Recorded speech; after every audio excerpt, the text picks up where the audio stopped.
State Affairs with Edmondo Bilo is live. State Affairs with Edmondo Bilo is live. Stay tuned.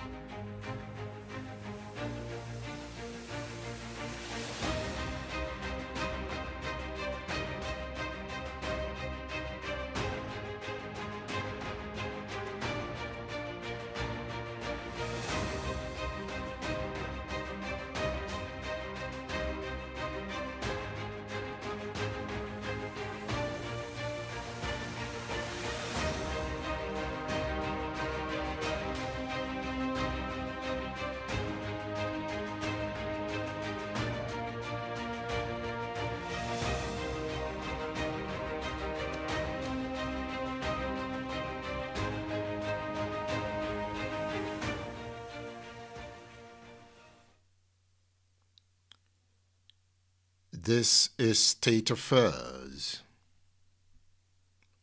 and today we are asking a question. How did a fringe religious sect become one of the deadliest terrorist organizations in the world? How? Hey, you know where the answer begins from? Some have guessed. Some have made their argument. Over time, the issues remain. A front burner issue.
The theme of this edition of State Affairs is Ali Modu Sharif, the man who created Boko Haram.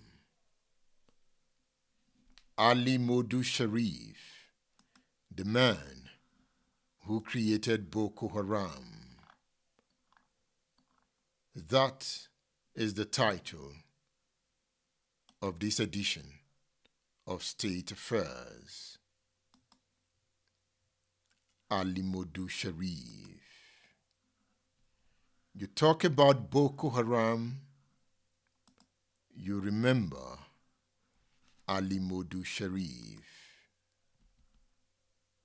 You talk about Bonu, you remember Modu Sharif. You talk about the PDP, You remember Modu Sharif. In this case of Boko Haram, how would you define his name? We will attempt to define his name and his politics. We will attempt to look deeper into the issues. Ali Modu Sharif. We are asking a question. How did a fringe religious sect become one of the deadliest terrorist organizations in the world? We start the answer in the political backrooms of Maiduguri in 2003. In the backrooms, there was a handshake between a desperate politician and a charismatic cleric. This is the story of how political ambition allowed Boko Haram to blossom from a small movement into a monster that has consumed tens of thousands of lives. A monster that has displaced millions. A monster that now defines an entire region. Boko Haram is the monster. Ali Modu Sharif can help. In the early 2000s, Borno State was a powder keg. You talk about decades of poverty, disenfranchisement, and the growing influence of radical Salafist ideology. And these events created the perfect conditions for extremism to take root.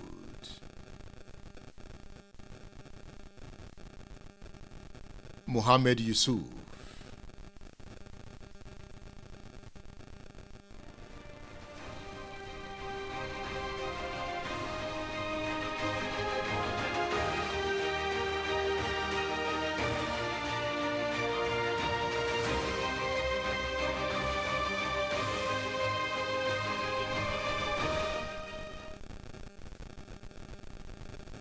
yes, we're having some sound quality issues.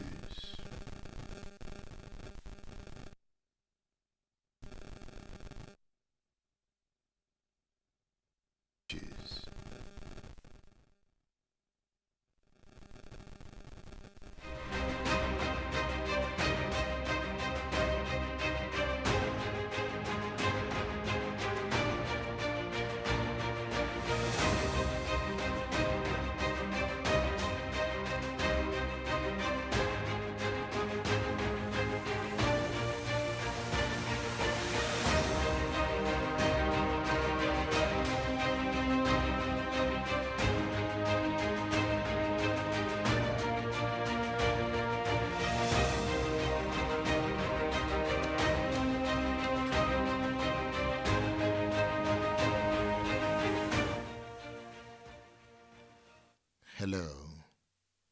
Okay.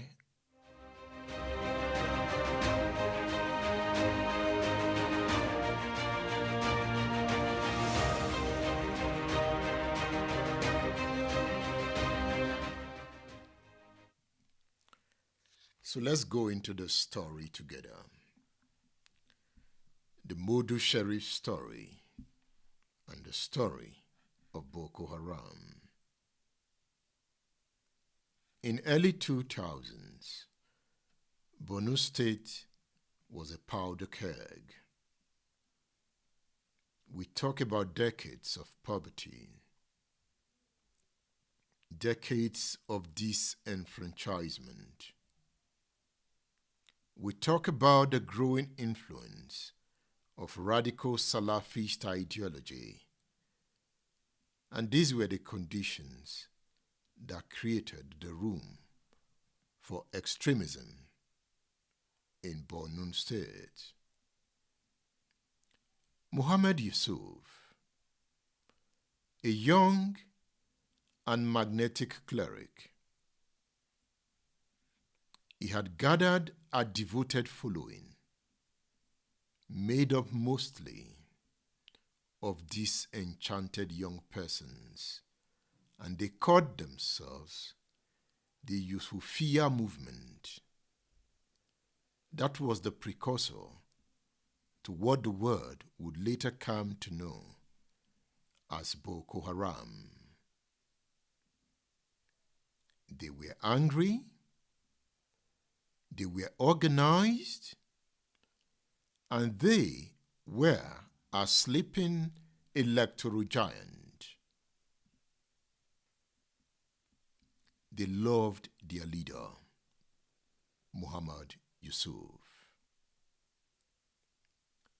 Across the political divide, Ali Modu Sharif was a man with a problem. He wanted to be the governor of Borno State, but he was challenging the incumbent Mala Kachala.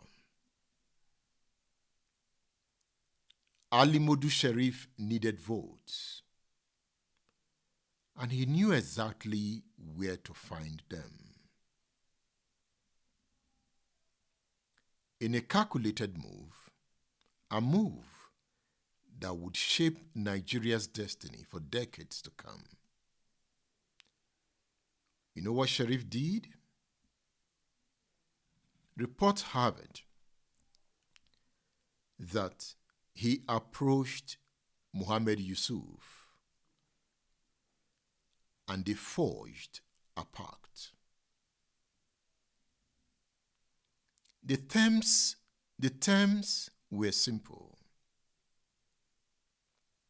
Yusuf's followers would deliver their massive voting bloc to Sharif's campaign, and in return, Sharif would implement full Sharia law in Borno State and give one of Yusuf's disciples a coveted position in his cabinet. That was the deal. A simple deal, right? It is politics. You acquire power by all means. That's the game. Who wants to play politics? We are playing politics. Let's play. Remember the subject of the class? Ali Modu Sharif, the man who created Boko Haram. Ali Modu Sharif, the man who created Boko Haram. That is what we are treating. The man who created Boko Haram.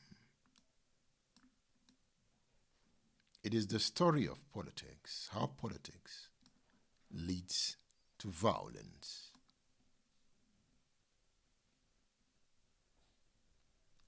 Let's dig into it. Ali Modu Sharif was a man with a problem. He wanted to be governor. He was challenging the incumbent Mala Kachala. By this time, Obasanjo had frustrated Mala Kachala. By this time, Mala Kachala was struggling to get a platform.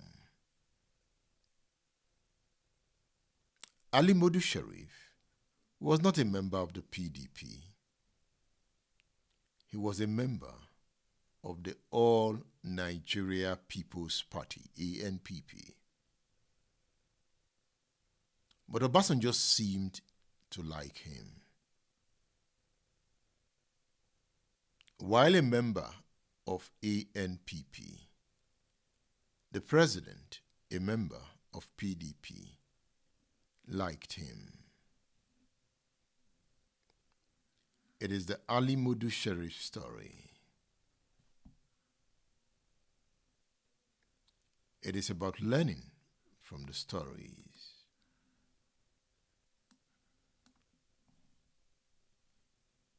Remember the deal.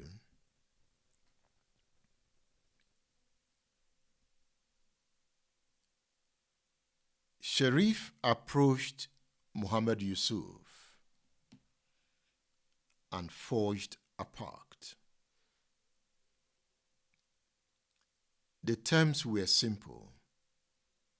Yusuf's followers would deliver their massive voting bloc to Sharif, and in return, Sharif would implement full Sharia law in Borno State and give one of Yusuf's disciples a coveted position in his cabinet. The marriage of convenience was sealed. Yusuf's followers threw their weight behind Sharif. They publicly attacked Kachala as a bad Muslim. They campaigned vigorously for their new political ally, Modu Sharif. Sharif won the election in 2003. He assumed office. But, as we shall see, he had no intention of keeping his promises to Yusuf. Is that not politics?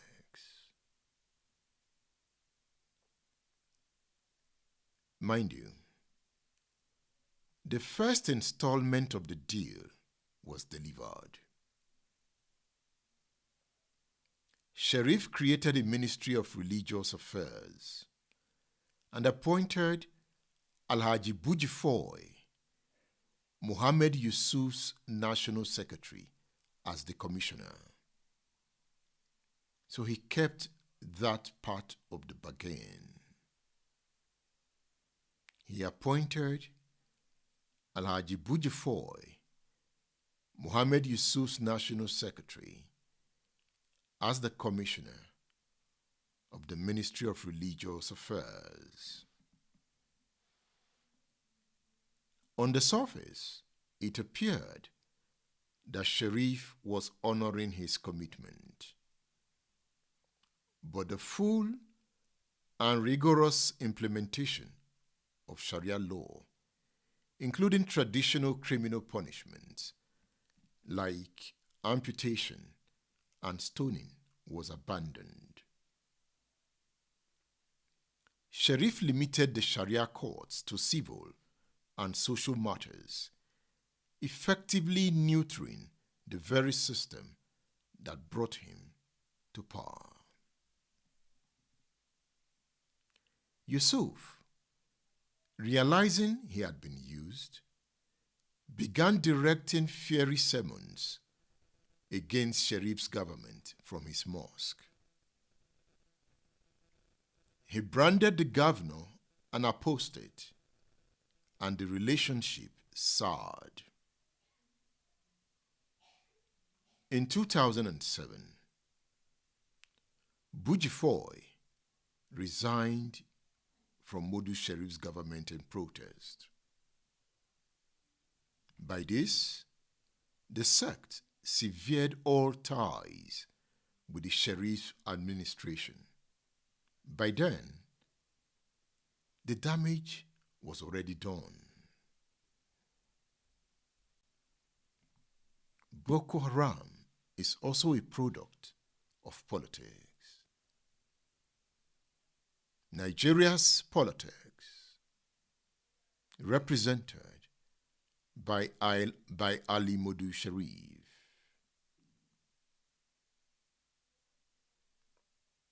The alliance with Sharif had done more than just legitimizing Yusuf's movement.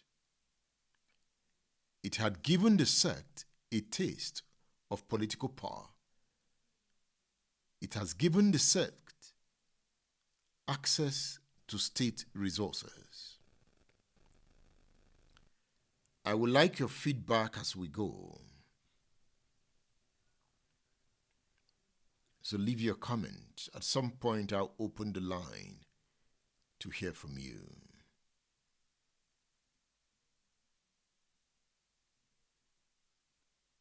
Yusuf realized that he had been used. He began directing fiery sermons against Sharif's government from his mosque. He branded Sharif an apostate, and the relationship soured. In 2007, Bujifoy, nominated by Mohammed Yusuf into Modu Sharif's government, resigned in protest. By this, the sect severed all ties with the Sharif administration. By then, the damage was already done.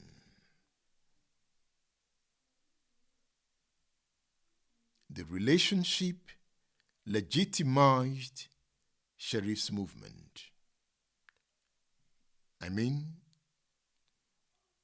The pact legitimized Yusuf's movement. It had given the sect a taste of political power. The sect, by this, had access to state resources. Say, even more alarming was a phenomenon known as Ekomog militia, in Borno State at the time. It was a heavily armed political group that Sharif had deployed to intimidate opponents during election. Many of these fighters, armed with sophisticated weapons, and now abandoned by Sharif after victory, found safe sanctuary within Yusuf's movement. The political tool had become a weapon, and it was only a matter of time before it was turned against its creator.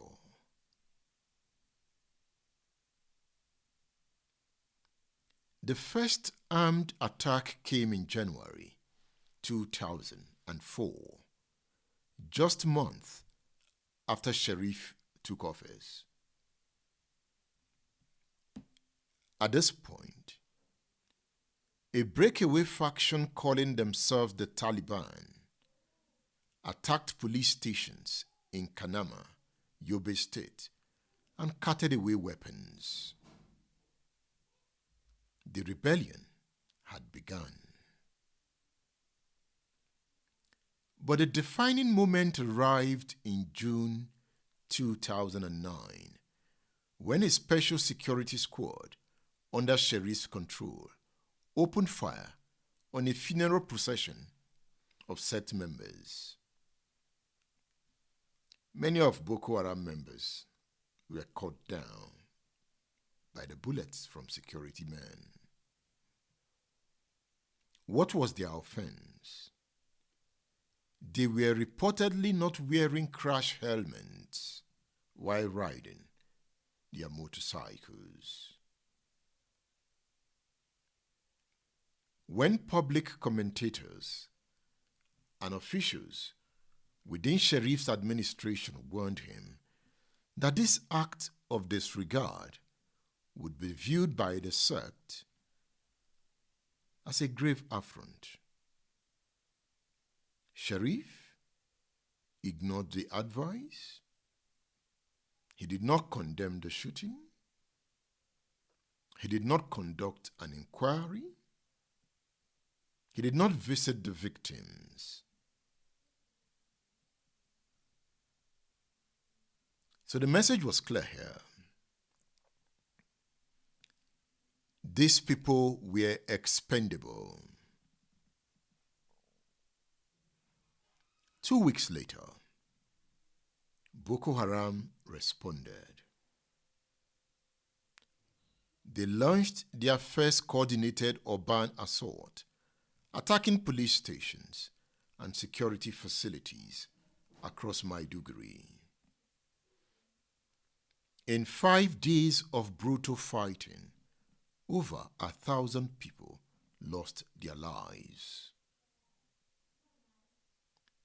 Muhammad Yusuf was captured, and in a scene that would become a symbol of state brutality,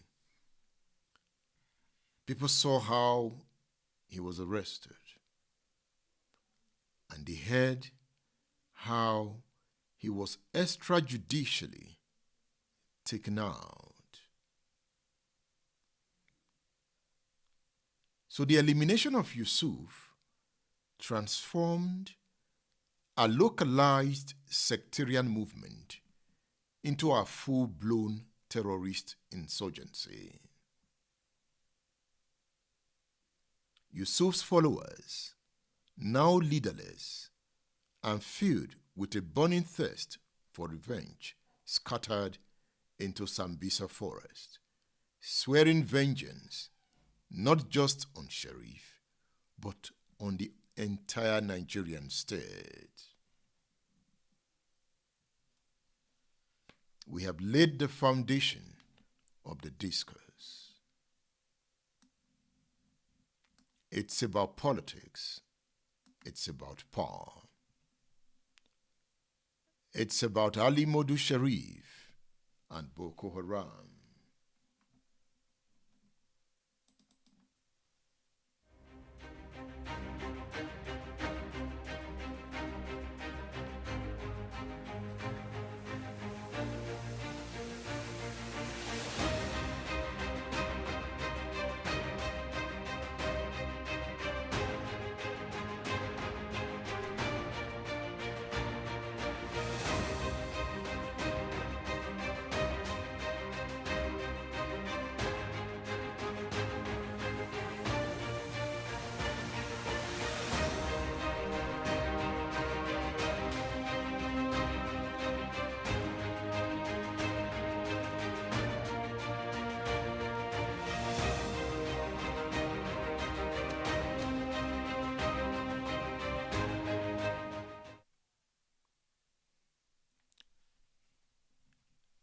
So you can also call.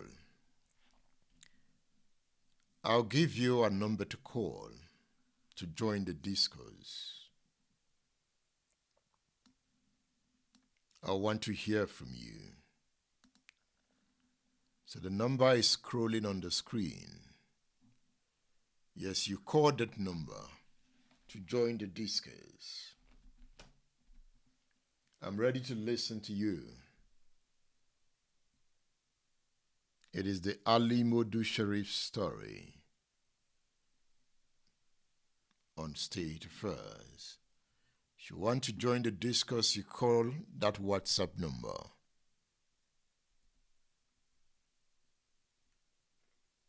Let's dig deeper.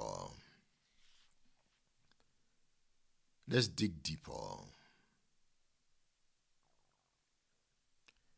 He kept the first installment of the deal. Remember? Sharif created a Ministry of Religious Affairs and appointed Alhaji Buji Foy, Muhammad Yusuf's National Secretary, as the commissioner. Take note of the name Buji Foy.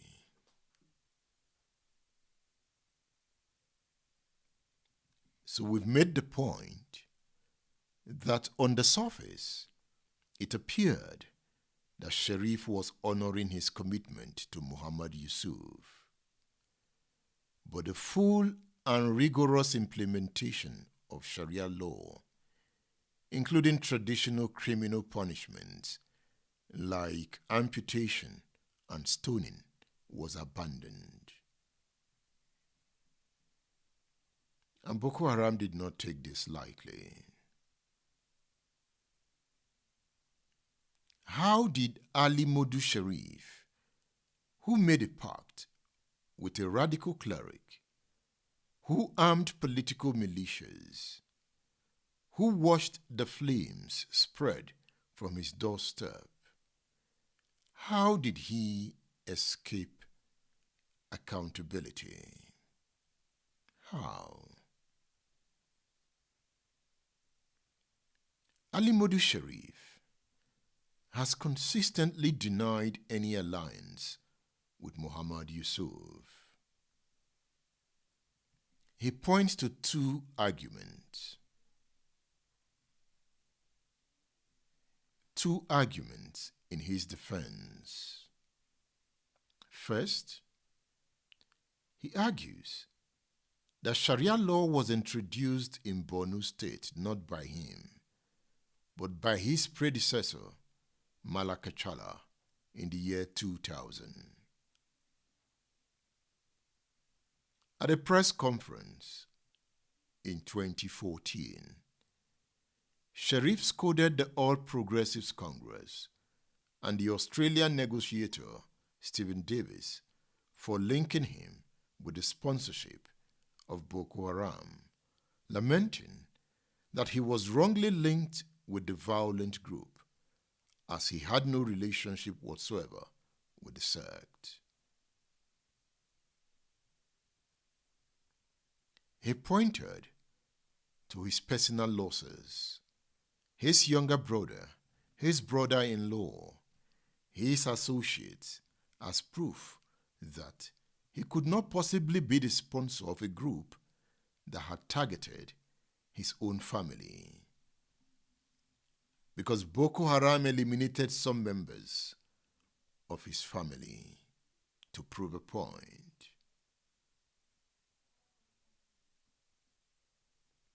If you want to join the discourse, you can call on WhatsApp. The number is on the screen.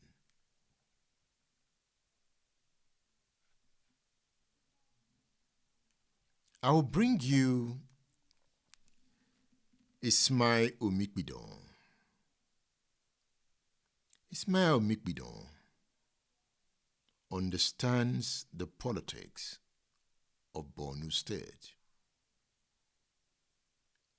He was the Sun newspaper's correspondent in Borno. At some point, he was declared persona non grata by Ali Modu Sharif, meaning that his safety in Borno was not guaranteed, that the option for him was to leave.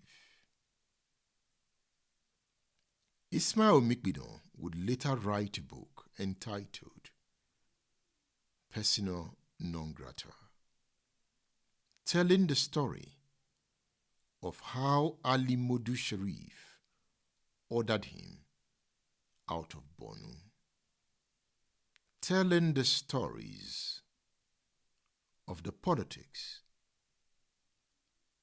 that brought about Boko Haram.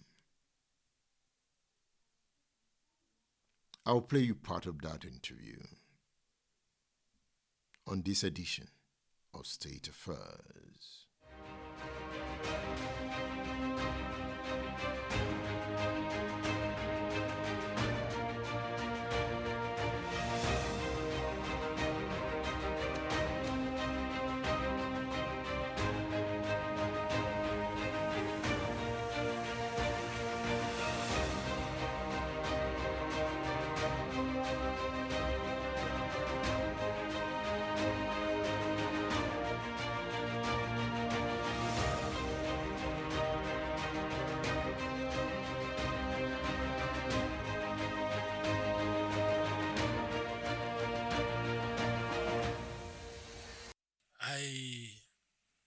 I don't believe in anybody who thinks his money can buy anybody and anything. Was that Sheriff? That was his posture.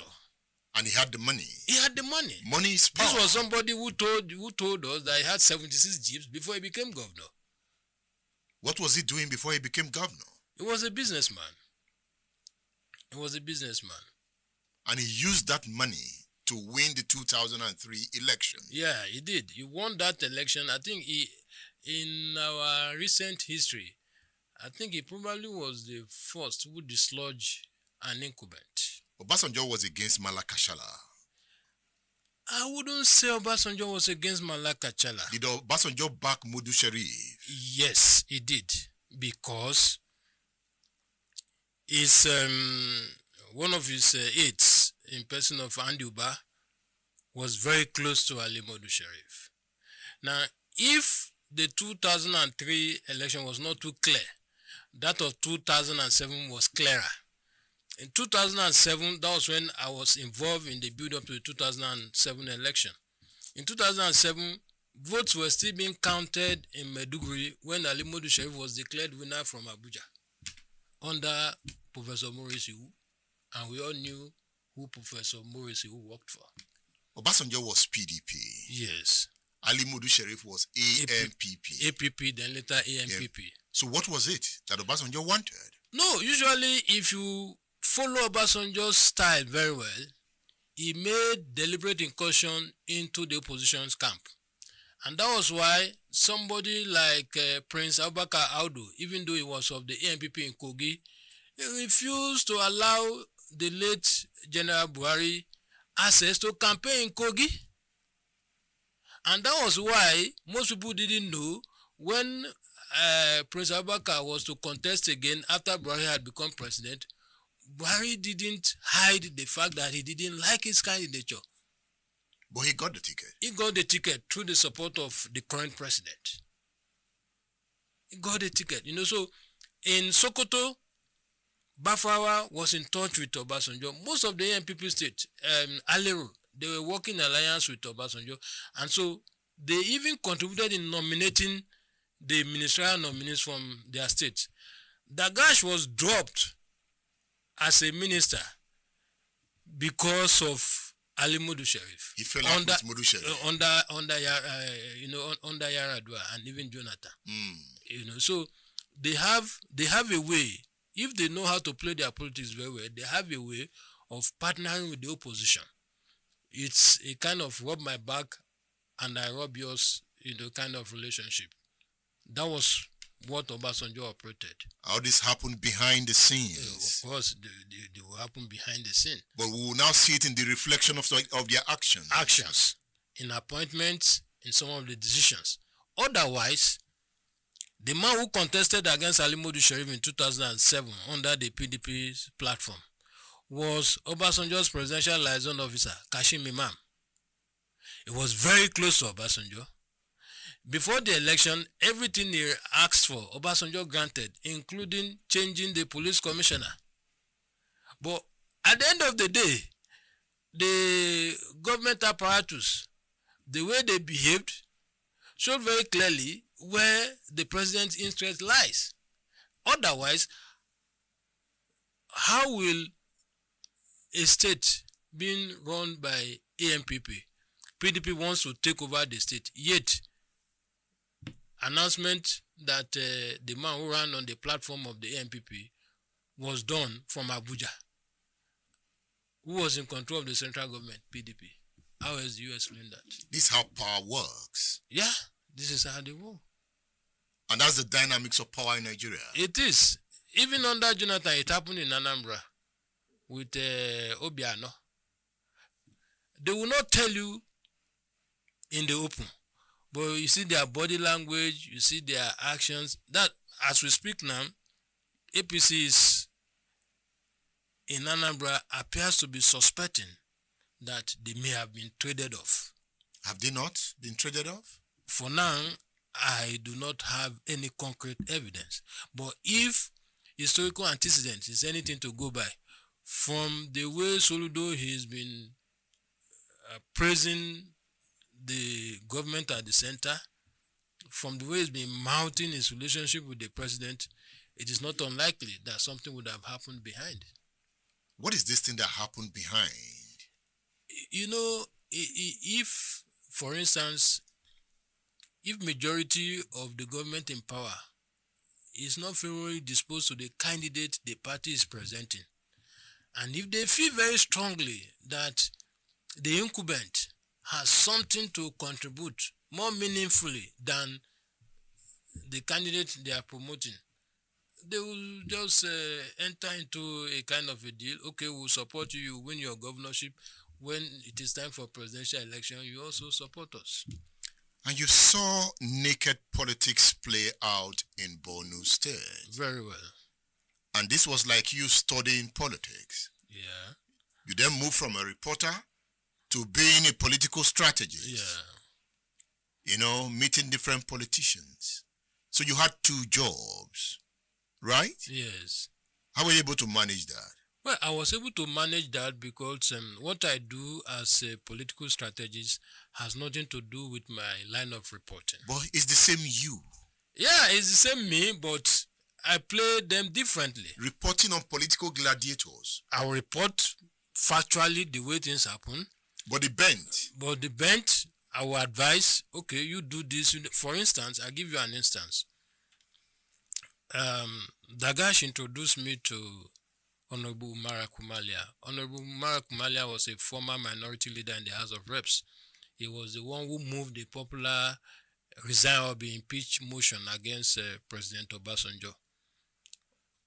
Now, Kumalia wanted to run for the governorship. He had fallen out with Ali Modu Sharif. He wanted to run for the governorship in 2007. And he defected to PDP.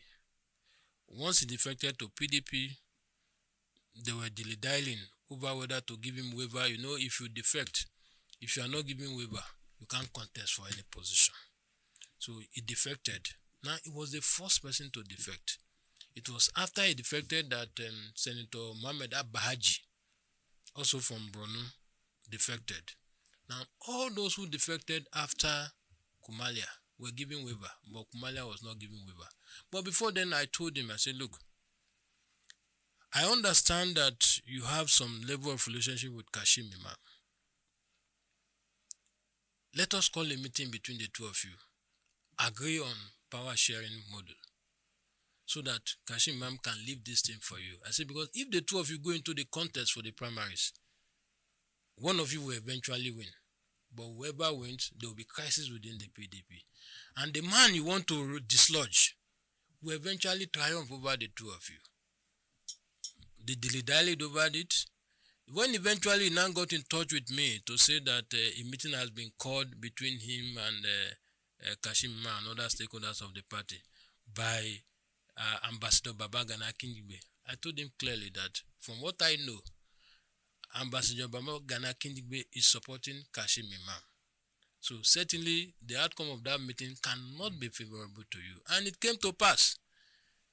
By the time he now said he was defecting to the AC then, as it was then known, I told him, well, at this point, because by my nature, I won't lie to you because I want your money. I will tell you the truth. I said, look, the AC you are going to, you will get the ticket, but you are not going to win the election. Kashim Imam will get the PDP ticket, he will not win the election. I said, Ali Modu Sharif will eventually triumph at the end of the day and he will run all of you out of town. And he ran them out of town. At some point, most of them couldn't go home. They were operating from Abuja. So while he was running them out of time, was he sowing the seed for the emergence of Boko Haram? Well, if you look at the way he ran that government and because of the way thugs virtually took over everywhere, because most of those who eventually became Boko Haram, from what some of the party chieftains also said, had some kind of relationship. Because I remember late Jerry Husseini once granted an interview on the national TV accusing, Ali Modu Sharif of breeding, because then in Borno, if you make any statement against Ali Modu Sharif, Rest assured that political talks will visit you before nightfall. He was that tough? And God help you if they meet you at home. There was a time we were to go and interview, was it Boko? We were in the house when the talks came in. They beat everybody inside. In fact, they heard one of our colleagues, heard him up and his legs, were shaking. And one of them now said, why not enjoy doing that? These people are journalists, they are just doing their own job. Let's leave them alone. And that was how they spared us. But they beat the wives of the man and beat everybody up. That was what was obtainable under Modu Sheriff. State Affairs with Edmondo Bilo is live. State Affairs with Edmondo Bilo is live. Stay tuned.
That is a 2025 interview with Ismail Omikbidon, the author of the book Persona Non Grata. It is the story of Modu Sharif. He has consistently denied any alliance with Muhammad Yusuf. He has pointed to his personal losses as one of his defenses. As Modu Sharif defends himself, evidence against him amassed over years by journalists, civil society, and even his political allies paint a damning picture. One of the most devastating testimonies came from a late retired general, Jeremiah Hussaini. He was a former deputy national chairman of All Nigeria People's Party and later the chairman of the Arewa Consultative Forum. In an interview in July 2011, Hussaini disclosed a conversation he had with Sharif during a visit to Borno State. As they drove along a major street in Maiduguri, Hussaini noticed young boys selling petrol in jerry cans, an illegal and dangerous practice. He turned to Sharif and asked why he allowed them to hawk petrol on a major road like that. According to Jeremiah Hussaini in that interview, Sharif's response was that they are very useful during general elections, making the point that they can use them to turn everywhere upside down. Hussaini used that interview to place blame squarely on Sharif for what had become a national malady. The retired general argued that Sharif's maladministration and his policy of using and dumping young persons after achieving his political aims was the cause of the Boko Haram insurgency. These young persons, neglected and discarded, had found a new purpose in radicalism. But the most comprehensive indictment of Sharif came from within his own state government. In August 2016, Barrister Kaka Shehu Lawan, the Attorney General and Commissioner of Justice of Borno, issued a devastating 40-point chronicle linking Sharif directly to the insurgency. Reacting to Sharif's demand for an apology and facts to support his claim, Lawan articulated what he described as 40 reasons showing that Sharif's arrogance and desperation for power may have nurtured the insurgency through his actions while in office. Lawal's evidence was meticulous. He recounted the establishment in 2008 of a special joint police and military anti-robbery squad called Operation Flush. The commander of Operation Flush reported directly to Sharif a violation of normal military protocol. He detailed the June 2009 incident when Operation Flush intercepted members of Boko Haram who were on a funeral procession and asked why they rode motorcycles without crash helmets. An armed member of the operation eventually opened fire, killing and injuring the sect members. What followed, Lawan argued, was the arrogance that defined the Sharif era. The Borno government, under Ali Modu Sharif, completely disregarded that incident. The government did not issue a statement to condemn the shooting or sympathize with the victims. The government did not conduct an inquiry into the shooting. The government neither visited the shot sect members in hospital, nor did it care to pay for their medications. Sharif was told by his advisors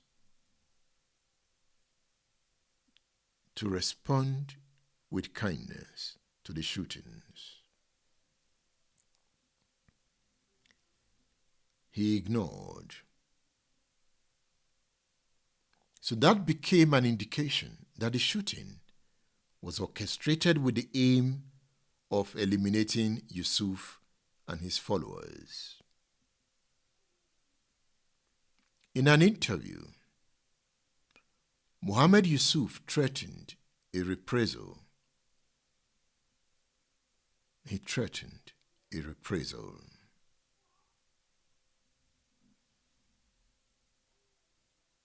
In his mosque, Yusuf delivered a sermon titled Open Letter to President Umar Musa Yar'Adua and directed his followers to arm themselves in preparation for self-defense and eventual jihad.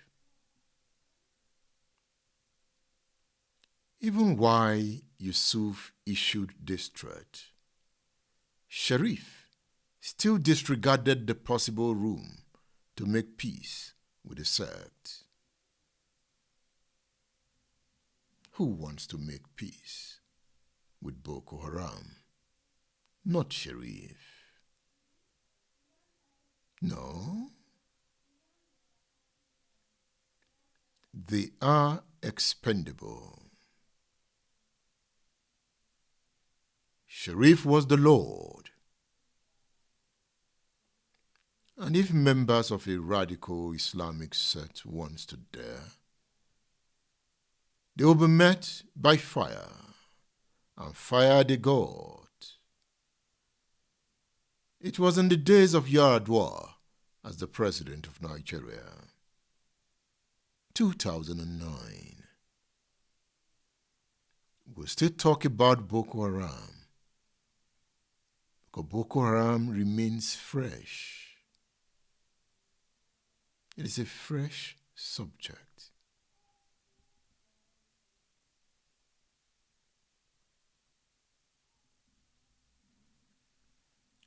On July 21st, 2009, 9 members of Boko Haram were arrested in possession of 74 empty bomb shells, gunpowder, chemicals, and other components for making improvised explosive devices. On July 24, they were paraded at the police headquarters in Maiduguri. Their commander, Inusa Ibrahim Sabo, told journalists on record that they had armed themselves in preparation to defend against Sharif's Operation Flush. That very Friday, the first explosion in Maiduguri took place. A locally made bomb that exploded while being prepared. The insurgency has begun.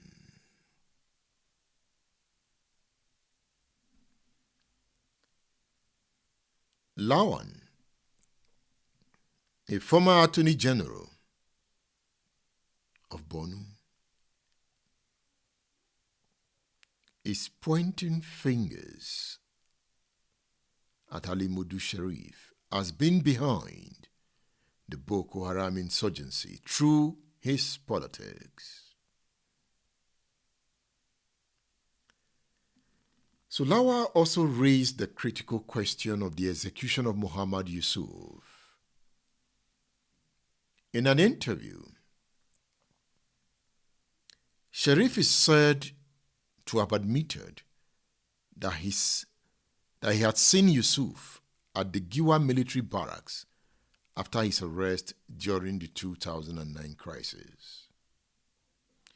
So Lawan asked, why was Yusuf moved from military custody to the police headquarters, if not for him to be killed? He draws attention to a fact that Bujifoy was taken to the same police headquarters and killed. Remember Bujifoy? The one Modu Sharif made Commissioner of Religious Affairs. He was nominated by Muhammad Yusuf, the leader of Boko Haram.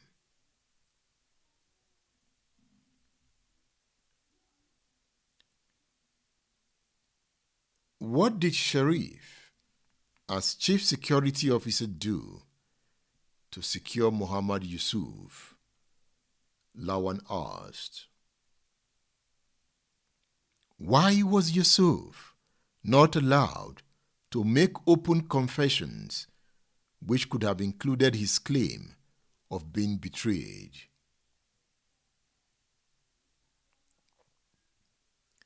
So Lawan delivered his final verdict with precision. Boom. On the 5th of July, 2011, he says former Governor Ali Modu Sharif tendered an apology to the Boko Haram sect for whatever he might have done wrong to them. Why did he apologize if he knew he did nothing wrong to the sect? Lawan asked. He concluded by saying, Governor Ali Modu Sharif's likely desperation for power in 2003 and his arrogance is what led us to the violence of the Boko Haram insurgents that has led to the deaths of over 20,000 persons, that has led to the displacement of over 2.5 million persons. Those were questions raised by Lawan. Are you raising questions too?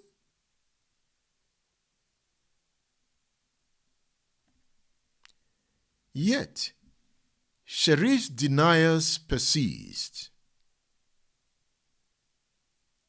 At the same 2014 press conference, he argued that he had been one of the greatest victims of Boko Haram.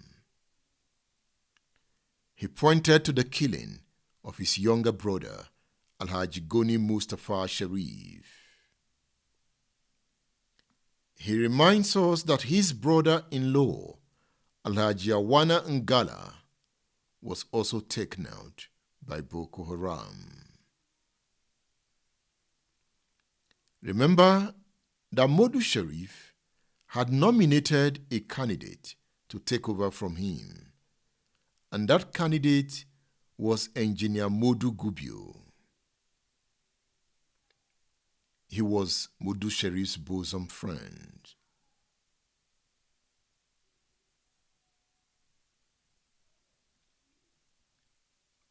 Okay, the man that was his bosom friend is Alhaji Mustafa Fulawama. So should we say that Modu Gubio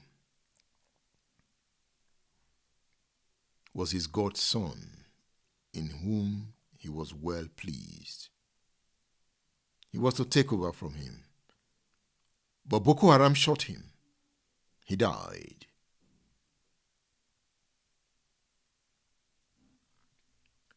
Buka Goni Kolo, close to Sharif, was also gunned down by the sect. So Sharif insists that he never met the late leader and founder of Boko Haram before he was arrested and killed. But the tragedies that befell Sharif's associates tell a more troubling story. In January 2011, unknown gunmen killed the AMPP governorship candidate, Modu Funami Gubio, along with 6 other persons, including Sharif's younger brother, Alhaji Goni Sharif. Gubio was Sharif's cousin, and he was the Commissioner for Finance and Economic Development at some point. It was because of the death of Gubio that Shettima had the opportunity to run. Shettima is now the Vice President of Nigeria. So Gubio was killed as he arrived at his family house from Jumat prayers at the Shehu of Bonu's palace. The assailants, said to be 4 in number, appeared to have trailed him from the prayers. They opened fire as Gubio was greeting his father. They took him out, and they took others around him out. It was a political blow for Modu Sharif. Gubio had been Sharif's anointed successor, and his death altered the carefully scripted political roadmap of the ANPP. Just months after Gubio's killing, in July 2011, Sharif issued his apology to Boko Haram. The timing was not coincidental. The violence was reaching into his inner circle, and he seemed to recognize, at least privately, that he had done something wrong. The killings continued. In August 2012, Abdulkadir Kasa, a former commissioner of environment in Sharif's administration, was also gunned down by men who stormed his home in Maiduguri, and they shot him several times. The heavily armed men searched his home, and they took away some of his belongings before leaving. In September 2012, Zana Malam Ghana, the Attorney General and Commissioner for Justice of Borno State, was shot dead.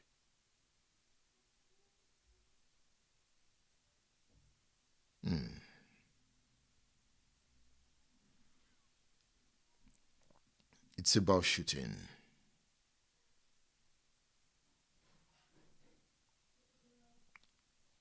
The anger against Sharif was not confined to insurgent violence.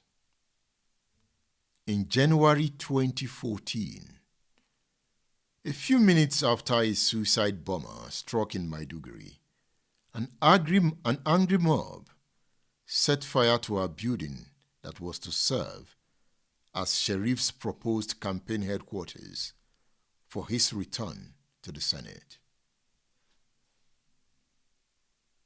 Hundreds of young persons stormed the building chanting anti-Sharif slogans and vowing to end the former governor's political career. The accused Sharif of being the brain behind the initial violence that led to the widespread confrontation between Boko Haram militants and security agencies in July 2009. The mob was supported by members of the civilian JTF, a group formed to combat Boko Haram. The mob was supported by members of the civilian JTF. Sometimes I feel for the JTF, because as they go after Boko Haram comes for them. If Boko Haram can come for the Nigerian military, so who would they fear? You can join this discourse. You can call the number that is about scrolling on the screen. It's a WhatsApp number. You can call that number to join the discourse. It is 08039918449. I can see some comments here.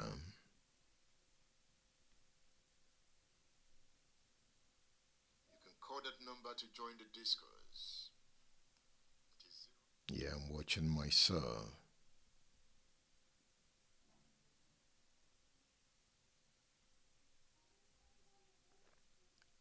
Ogbeni Dayo is saying, just like politicians arm thugs for election purposes, and after rigging the election, they forget about these thugs and the weapon.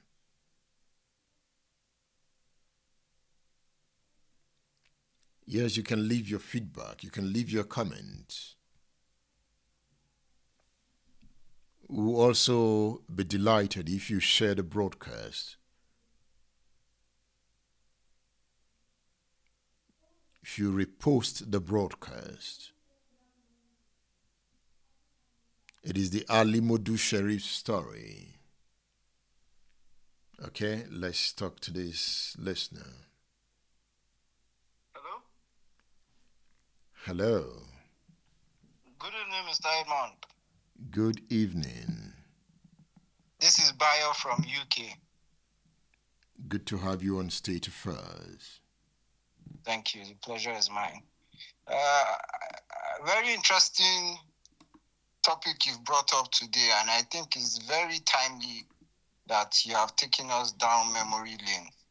You know, I saw the former governor, Sheriff, yesterday granting an interview, and it beggars belief to me that someone with such checkered past and history, someone who is responsible, who gave birth allegedly to this Frankenstein monster called Boko Haram today, goes around. Can you hear me? I can hear you. Yes, to see him going around with such arrogance and confidence is worrying. These are the people who have ruined the northern part of the country, never been held accountable, and we are still suffering.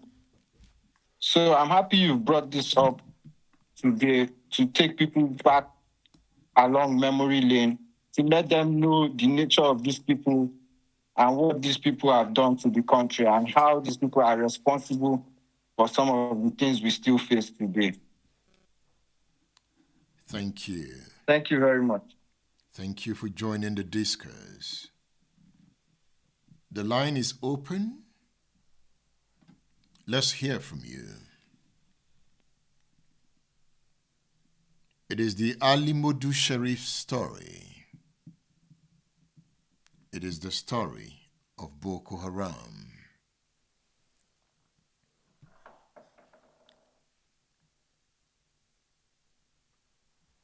We'll be glad if you shared the broadcast, repost, send us your feedback. Have you read this book, The 33 Strategies of War? Nigeria is at war. But this war, they are personal struggles, they are communication struggles, they are stories of success. In everywhere that man operates, there's politics. In the church, in the office, there's politics. That is why man is a political being. And books like this will help you play your politics. When I read Robert Greene, sometimes I disagree with his analysis. But one thing cannot be taken away from Greene: the intensity of his argument, the reason he offers about human nature. He can only be described as a deep thinker. So I recommend this book to you, The 33 Strategies of War. You'll find it on udarabooks.com.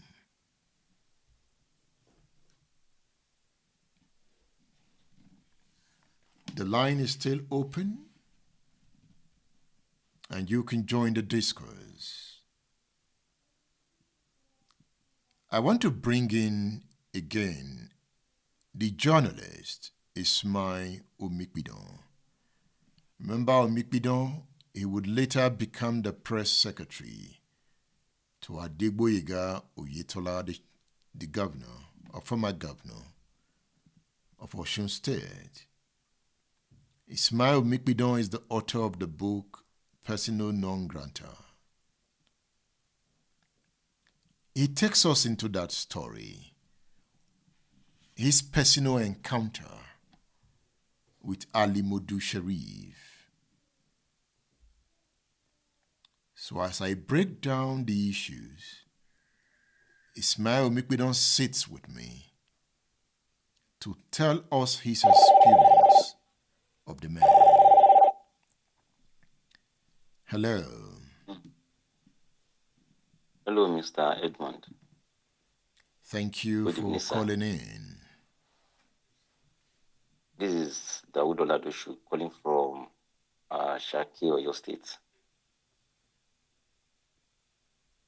It's my pleasure listening to you this evening.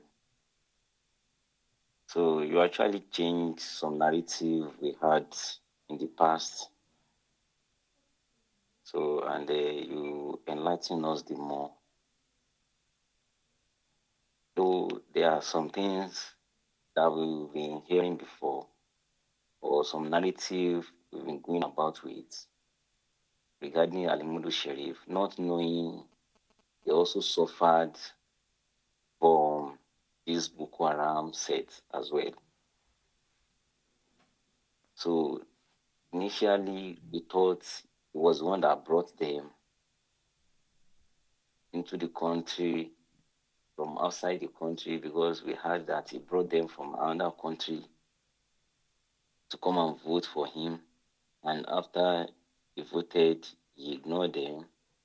So, but I met your program maybe an hour ago, or maybe something close to an hour ago, or I could be able to draw some facts from it. So thank you very much. Thank you. Thank you for joining the discourse. So the number to call, the WhatsApp number to call is on the screen. You can see it scrolling. So you can join the discourse by calling that number on WhatsApp. It is the story of Ali Modu Sharif, the man who created Boko Haram. That's the title of this edition of State Affairs. So you can call in to join the discourse. Are you on X? Repost if you are enjoying the show. Are you on Facebook? Share if you are enjoying the show.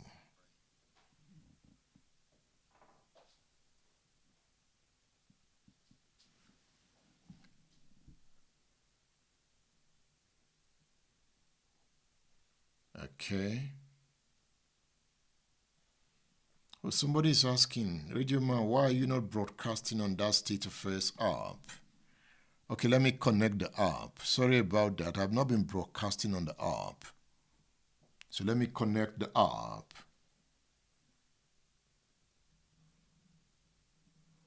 The program is State Affairs.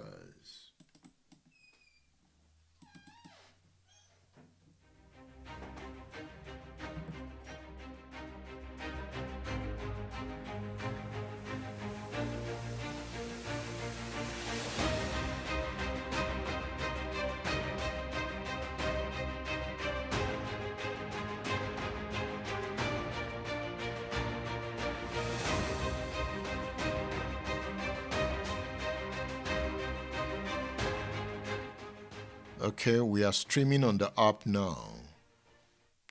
So you can also listen on the app, the State Affairs app.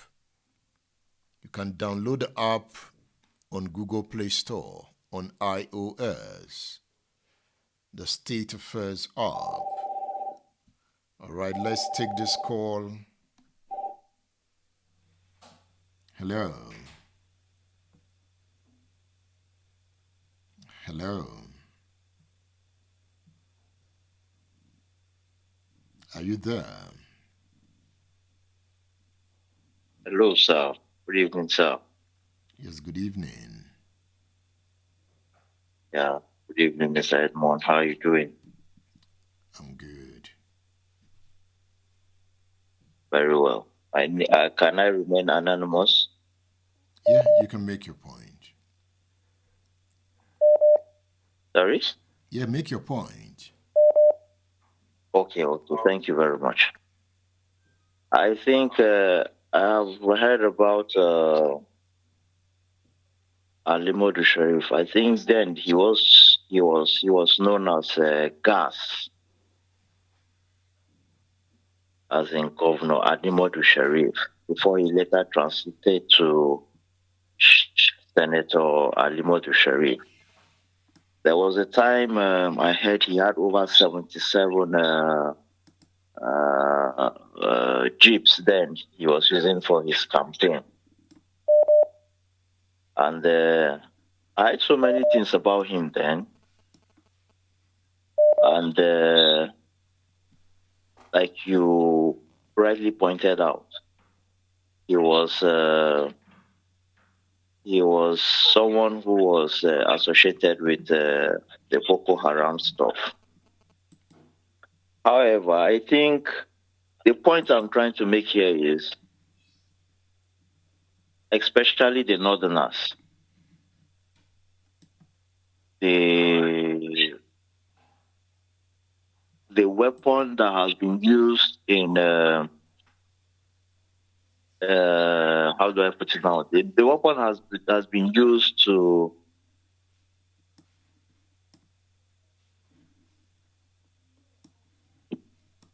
Hello.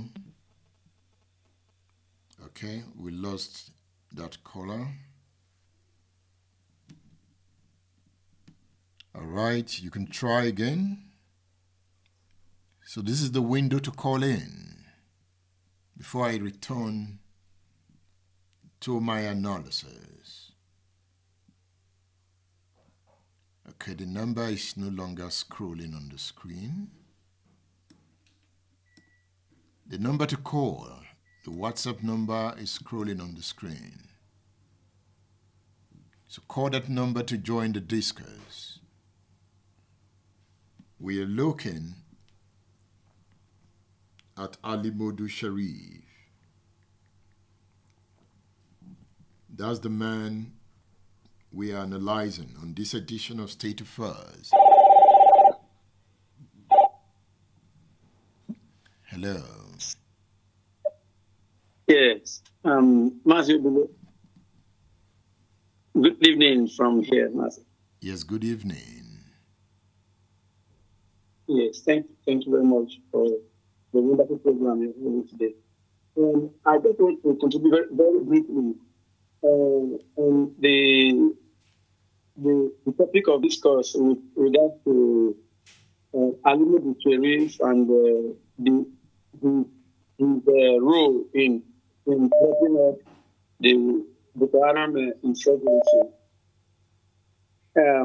I'd like to see things from maybe a slightly different perspective. I don't know, because, if we look at it from just the prism of being local politics, being a localized politics of just Borno State in that sense, I think we might not be doing enough justice to that very subject. But can we look at it from the perspective of the wider program? I know some people might say the conspiracy theory or something of that sort. But for example, can we look at, there is this document about the Abuja Declaration, for example, I think about 1989 or thereabout, and the agenda that it was set up to achieve. Okay, because you ask some very pertinent questions. The idea that Modu Sharif just contacted them just to win local election, and then how a president or in another party all of a sudden found so much interest in Modu Sharif of a different political persuasion, and all of this. You know how this works sometimes. So I'm wondering, can we look at something bigger than just a local politics issue? And finally, I would also like to point out that if we scrutinize a little bit more the founding ideology of Boko Haram, vis-a-vis what they actually primarily set out to achieve, like the ideology behind it, and what we find with the Salafist or Islam movement, the broader Islam movement and their agenda. And if you then add to that the fact that the later offshoot of ISWAP and the other factions of affiliates to ISIS, the ideology that eventually came out of Boko Haram, even though Boko Haram of itself is largely of the Kanuri extraction, but if we look at how it has actually opened up, can we see another dimension? Can we see it in a broader perspective than just limiting it to the Alimo Disteri, Shetima, Kanuri perspective? That's just what I am trying to bring to the table. I don't know if I am able to make that point across, but I will leave it there. Thank you very much for your goodness. Thank you. Thank you. I wish this line was clearer. Let me also advise, if you want to call into this show, once you are wearing your hands free, your voice won't be that rich. Yes, we will hear you, but it's to be whole-like. So I advise you just speak. The way I'm holding this phone now, you just speak into your phone. Hello. Oh, Mr. Edmond, sorry, my line went off. All right. Yeah. So I was trying to make a point. I was trying to say for the North to wake up, and indeed for Nigerians to wake up, we have to take our education very seriously. The North has been manipulated by religion and all whatnot. That's why people like Ali Bodi Sharif, Doctors hate me. I'm not have their 30, way in the North. They try to manipulate the followers, their own followers, I'm from the North anyway, so I understand all these things. They try to use religion to manipulate all the Northerners, using religious activities and the rest. The solution to all this is going to take a while. And I tell you for free that it might not take our own generation for these things to happen. We have to take our education very seriously. They weaponize poverty. They use religion, to manipulate their followers. And at the end of the day, they have their own way. Remember, this same Ali Modu Sharif was nowhere to be found after he left government, I think in 2011. Because Mala Kachala was the first governor from 1999 to 2003. After his death, if I'm not mistaken, I stand to be corrected, Ali Modu Sharif contested in 2003, won again in 2007, and then handed over to Shetima in 2011. This same Sharif was nowhere to be found after the 2011 general election. I think he became a senator afterwards. And then he tried to gain relevance again in the PDP, where he tried to contest for chairmanship position, I think during Goodluck Jonathan. All right, round off your point, please. Okay, sir. So what I'm just trying to say is, the man he's just trying to be manipulative. He's trying to use religion and ethnicity to divide Nigerians in the upcoming elections. And we as Nigerians, especially the elites like you and me, to resist it and educate other Nigerians on the need to resist everything that has to do with ethnicity and religion in the forthcoming elections. Thank you. Thank you very much, sir. Thank you for your time. So the number to call is scrolling on the screen. You call on WhatsApp. You see that call was very clear. It is obvious that that caller is not using hands-free. So when you want to call in, remove your hands-free. Just speak and your phone will pick your voice. And you can join the discourse.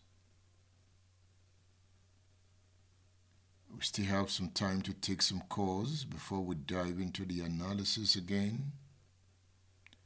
Remember, Ismail Mikbidon has a lot to say. His experiences with Ali Modu Sharif is key to understanding the nature of the man. So I'll bring you Ismail Omikbidon on State Affairs.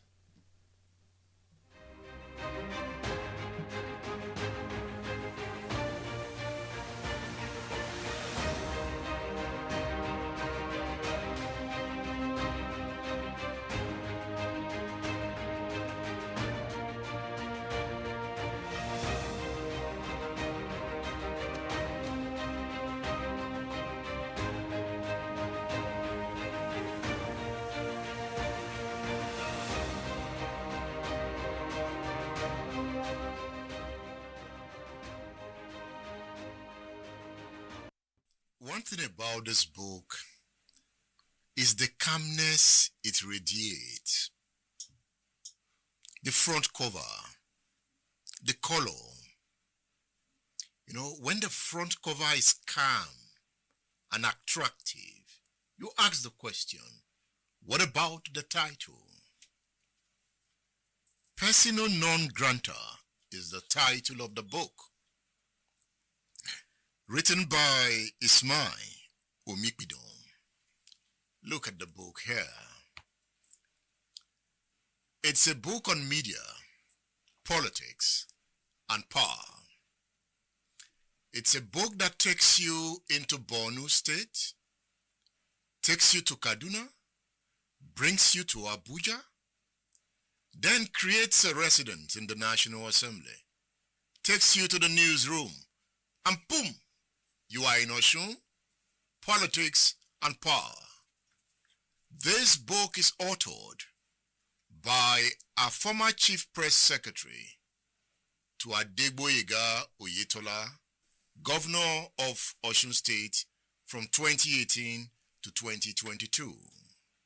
Ismail Mikbidon, it's good to have you on State Affairs. Thank you. The pleasure is mine. You wrote a book on politics and power. You are a political strategist at one point. At another point, you are a reporter. At another point, the governor wants you out. By the time you look at this character of the author of this book, would you say that his actions in Borno led to the reaction of Sharif? With the benefit of insights and going through some of the stories I did then, I want to believe that the action of the author, gave rise to the reaction of the then Borno State governor. Were your stories that hard on him? It was hard. Apart from the fact that the stories were hard, the information at my disposal were information that could only be gotten by an insider. So that alone irritates him. I recall there was a particular decision he took. And in less than 5 minutes, I was calling the special advisor on media for reaction. And that one, I was told to rush to him and said, and the man was like, who is the one giving him information? And I understand somebody replied and said, Your Excellency, sir, the same way you were getting information when Kachala was governor, because it was Ali Modu Sheriff who dislodged Kachala. They were members of the same political party, APP at the time. Sheriff was in the Senate, Kachala was the governor. But Sheriff ensured that Kachala never got a return ticket on the platform of the APP, and that led Kachala to defect to AD. How was he able to do that? Sheriff is very powerful. Then, until 2011, since his foray into politics in the 90s, he never lost any election. The first election he was going to lose was his bid to return to the Senate in 2011 after producing a successor in Kashim Shettima. But he lost that election. That was the first time he was going to lose an election. So Shem was very powerful, and because of his access to resources, enormous, he could do and undo. In fact, as a reporter then, most people believe that, in Africa, once you do things that people believe are unthinkable, the easiest way to describe it is that maybe you are also using African magic. Because in Borno then, I was the only one who could dare the government. You dared the government of Ali Modu Sharif, the powerful governor. You said in your book that the first of such stories had to do with the Syrics the Sun ran after the 2003 general elections, with the title, Powers Behind the Throne. When I saw the one that was done on Abia, which was about the publisher of the newspaper itself, Senator Ojus Okalu, who was the henchman in Abia State, I felt if the paper could run that kind of story on Abia, then I must not leave any stone unturned as far as exposing that of Borno. So you knew what you were going into. I knew it, because, we're running the series then, Powers Behind the Throne. The essence was to examine how the governors were running, the state. At the time, in Abia, there was this story that the governor's mother was very powerful. And when I read the story run by the Sun, and I knew the publisher of the paper, I was like, if the Sun could run this type of story on Abia, then I must go extra mile to expose that of Borno. And at the time in Borno, Ali Modu Sharif, the sister-in-law, was the accountant general of the state. His uncle was the commissioner for finance. His brother was one of the commissioners. And even the party chairman had a relationship with him, So I detailed all this one after the other and how they were influencing government decisions. And I think that paper sold massively, to the extent that at some point vendors were selling the photocopy of the same paper, and that was one of the stories that made him to ask the security operatives to come after me. But they did not come after you. In fairness to them, They would tell you. Yeah, they were nice to me. That the governor wants them to come for you. Yes, and one of the things one of them told me at some point, there was a crisis in the University of Maiduguri. The crisis started around 12 a.m. and by 3 a.m. they had burned some structures in the school and some shops. So I got to the scene of the incident around 6:30 a.m. and the then director of DSS, I got there before him. So when he saw me, he was like, "You are here again?" He said, "Well, if all journalists operate the way you operate, I don't think we will have issues in the state." And after the incident, he called me aside and said, look, on several occasions we have been asked to pick you up, but by the time we do our check, we realize that most of the stories you run, they are factual based. But how you get your information baffles us, and that is the worry of Mr. Governor. So most times when the man is agitated and he wants them to pick me up, they'll just give me information that should lie low. So sometimes I'll just take off and go to Kaduna. Pick you up for what? You know the way state governors use state powers, I'm sure maybe if it were now, I probably would not have survived it. Because, once they arrest you, they just go and lock you up. They can decide to prefer some charges against you, which they usually are unable to sustain. And sometimes too, the psychological trauma you suffer, because I recall when once the DSS arrested me in Kaduna, they asked me to stay in one room, only me.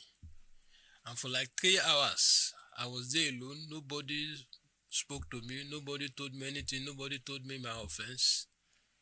And it was until like after 4 hours before I think the director or the deputy director now came and was saying that I did a story, and I said the governor traveled, but the governor is back. I said, when did the governor travel? When did he return? Then he challenged me on some of the facts, especially with regards to the state of the health of the governor, the then governor. And I challenged them. I said, look, let the governor publish the records of his health status. If you don't find the things I wrote about his health status in the report, then you can do whatever you like with me. Eventually, they couldn't press any charges, and they let me go. But at this point, you were also neck deep in Borno state politics. Yes. So it was not just your reporting, you were playing politics. Well, at the time I was doing the reporting, I wasn't playing politics. But you were getting connected to the political system. Yes, I was getting connected with the political system. You were already meeting people like Senator Dagar. Yes, and the only time I got involved in their political activities was after I had been declared persona non grata and my newspaper had taken me away from Borno. Sheriff wanted you out of Borno State. He wanted me out of Borno State, and he didn't mince words about it. Even the presence of the MD of the Sun could not change his mind. No, when they came in and they invited them to the government house, I joined them in their lodge. We were preparing to go, and Sheriff now sent one of his protocol men to say that they should not come with me. And that was when my deputy managing director, the late Dingba Igwe, now said, obviously the man wants to talk about you and he doesn't want you to be present. So you stay back. When we come back, we'll debrief you. And they debriefed you? They did. You must leave now. The Dingba Igwe told me that Ishmael, that's how he calls me. He said, Ishmael, we are proud of you. Elsewhere where we go, what we hear is that journalists are being pocketed by government. But here, the governor told us everything he did to bring you closer, but that you refused to be pocketed. Why didn't you want to be pocketed? Well, from day one, I don't believe in anybody who thinks his money can buy anybody and anything. Was that Sheriff? That was his posture. State Affairs with Edmondo Bilo is live.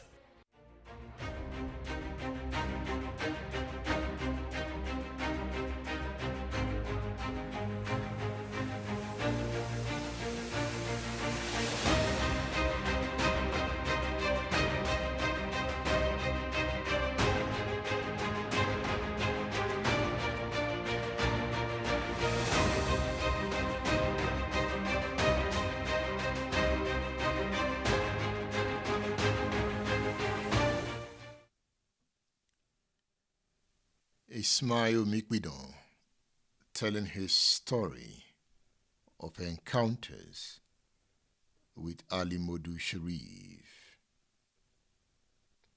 Ali Modu Sharif is the man we are talking about on this edition of State Affairs. Remember, State Affairs now runs every Tuesday, 9 p.m. West African time. Thursday, 9 p.m. West African time. I hope you did not miss the Sunday edition. Sundays, 9 p.m. West African time. So, we have Sunday, 9 p.m., Tuesday, Thursday, 9 p.m. West African time. Then on Saturday, on Splash, 8 a.m. West Africa time. 8 a.m. That runs on Splash FM too. So I'll be glad to have you join me Sundays, Tuesdays, Thursdays, and Saturdays on State Affairs. Should I take more calls or open the lines later? I will open the lines later. Let's look at some issues. The Modu Sheriff story. It's also about politics. It's also about power. A deal is reportedly said to have been signed between Sharif and Muhammad Yusuf before Sharif became governor of Borno State. Promises not kept, and they fell out.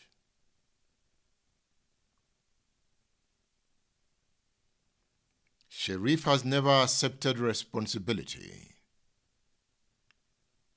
He runs from the accusations, issuing denials, blaming political enemies, and pointing to his losses as proof of his victimhood.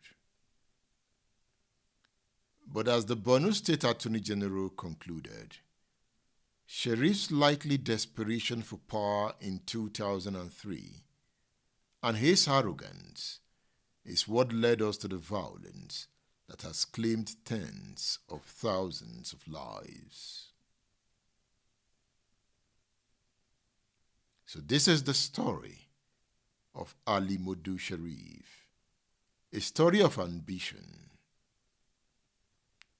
a story of betrayal, a story of a man who, in his pursuit of power, planted seeds of destruction that would grow into a harvest of blood. It is the story of a nation that has yet to fully reckon with the consequences of its political irresponsibility. Sharif is just a case study. If you look at it keenly, he might not be different from other governors. Just that in his case, it went out of hand, beyond his control.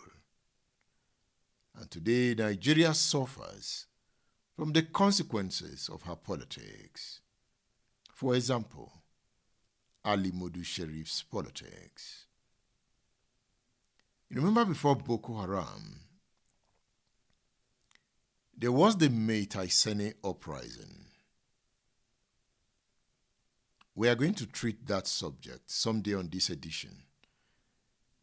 Before Boko Haram, there was already a sect in the 80s that Boko Haram borrowed from. And the leadership of that sect was also decimated by the military. Yeah, they were able to stop them. But the ideas that defined the sect blossomed in what Boko Haram has become.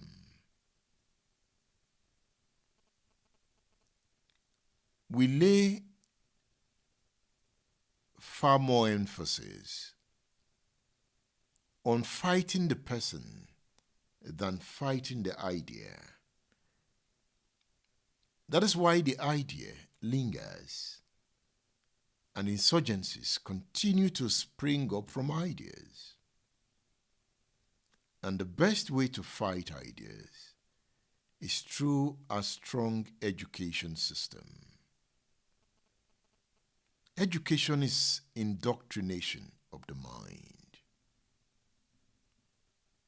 So Muhammad Yusuf, due to the failure of formal education, used religious education to build a large following that members of the political class decided to buy into.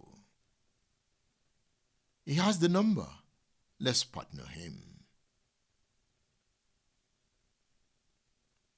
I want us to look at a report. And I also want us to look at a group behind the report. That is the International Crisis Group.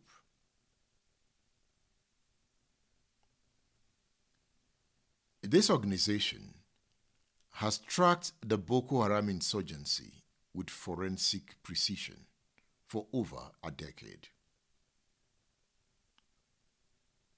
The International Crisis Group, widely regarded as the world's leading source of analysis on deadly conflict, has produced a body of work on Nigeria's security crisis.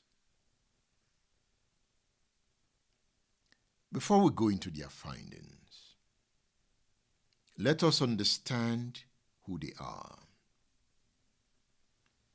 The International Crisis Group was founded in 1995 by a group of prominent concerned men who despaired at the international community's failure to anticipate and respond effectively to the tragedies of Somalia, Rwanda, and Bosnia. Led by figures like former United States Senator George Michel, former U.S. Ambassador Martin Abramowitz, and Mark Malone Brown of the UN Development Program. The organization was built on the idea to create a highly professional staff that would serve as the world's eyes and ears for impending conflict. So today, the crisis group is generally regarded as the preeminent source of information and policy advice to prevent and resolve deadly conflicts. Their work in Nigeria has been relentless.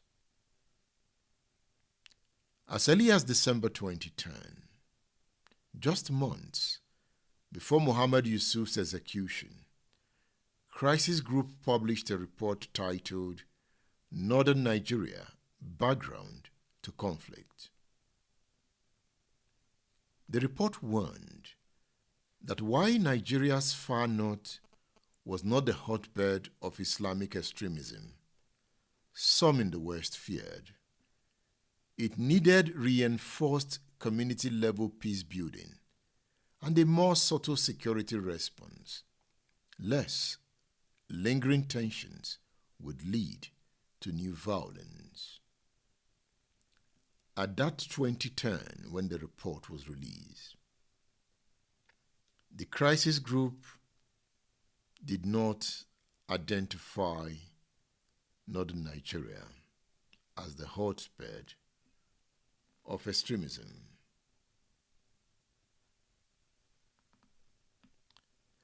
So critically, the report identified that the roots of the problem lay not in some abstract religious radicalism, but in Nigeria's history and contemporary politics. I want you to take note of that. The report identified that the roots of the problem lay not in some abstract religious radicalism, but in Nigeria's history and contemporary politics. The report is not saying that religion is not a problem, but the report is saying that the root cause is Nigeria's history and contemporary politics, the politics of Ali Modu Sharif, for example.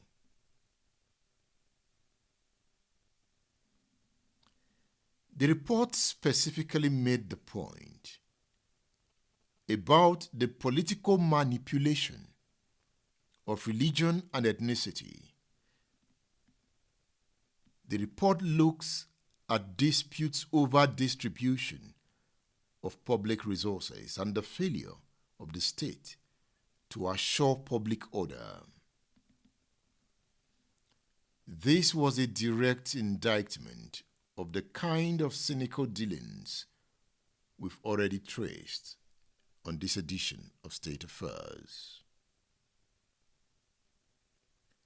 So Crisis Group has since produced a series of authoritative reports dissecting every twist in the insurgency's evolution. In March 2024, they published JAS versus ISWAP. Have you read that report? JAS versus ISWAP. The war of the Boko Haram splinters. Boko Haram has broken into two major factions, JAS and ISWAP. Abubakar Shakal was the leader of JAS, while ISWAP broke away from the Abubakar Shekau-led Boko Haram. It was Shekau who had wanted to collaborate with ISIS, but at some point, ISIS preferred the breakaway faction. That is an international dimension to the crisis.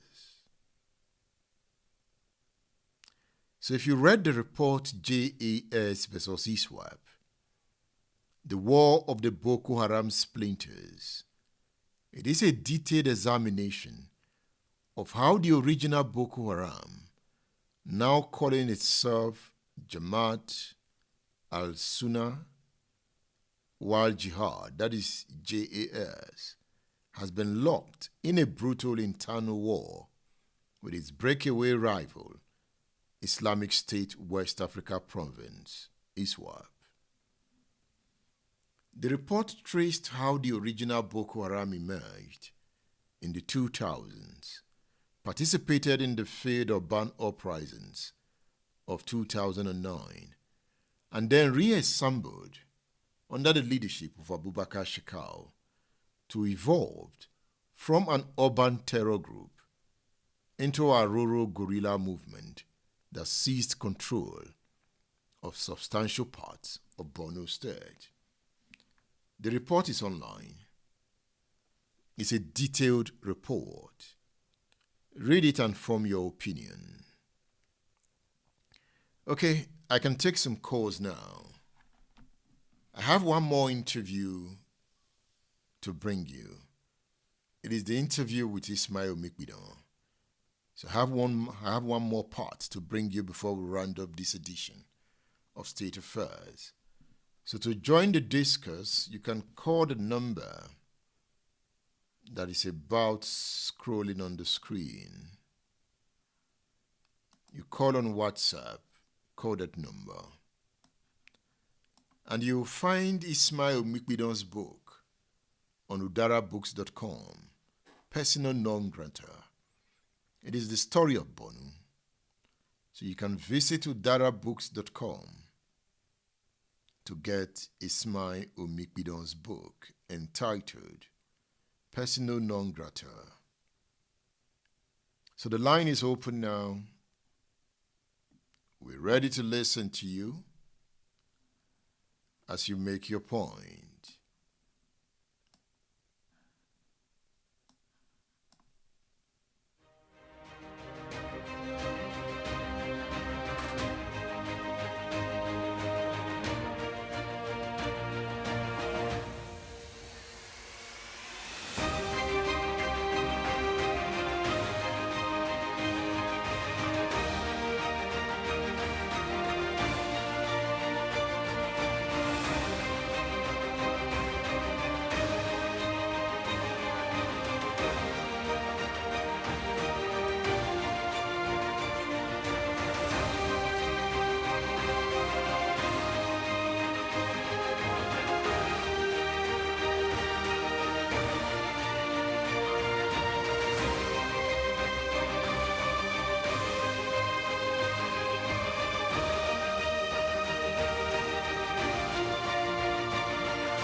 Hello, Mr. Edmond. Hello. Yes, it's Bayo again from the UK. I just wanted to say, I think it's very good if you dedicate a class or a session to the Maitosani uprising. A lot of us were not born when some of those things happened, and we've only heard about it. So it would be very good for us to look into it and scrutinize it and get an understanding, because the issue of religious extremism in northern Nigeria, we can see that it is a symptom of an underlying problem.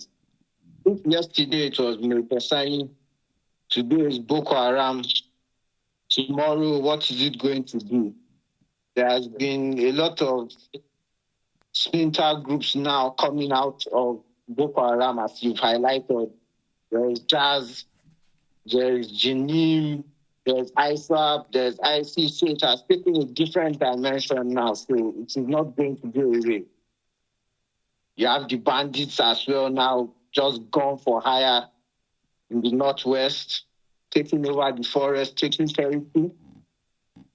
So we have to understand what the underlying problem is. Where is the value chain? Why is this happening?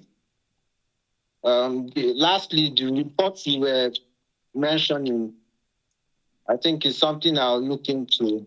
If I'm not wrong, I don't know if I heard you properly, they were implying that Nigeria is not a hotbed for religious extremism, but it is rather a consequence of our politics. I think at this point we can beg to differ that Nigeria is now the hotbed for religious extremism. The military this week have announced that foreign extremist fighters have arrived in Nigeria. And this is not the foreign ones from the Sahel. We are probably talking from across the Atlantic Ocean, from Iraq, from Iran. So I think it's now the melting pot for them. The US took out significant international organizers of these groups while they were in Nigeria. So I think we are now the hotbed, and we have to deal with that reality now. Thank you. We actually find out what's the underlying problem. Why has northern Nigeria become the fertile ground for religious extremism? So thank you very much, and it's always insightful listening to you. Thank you.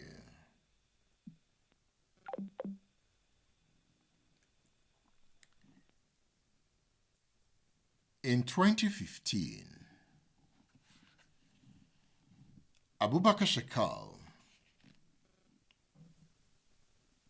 pledged allegiance to ISIS, but internal divisions soon fractured the movement.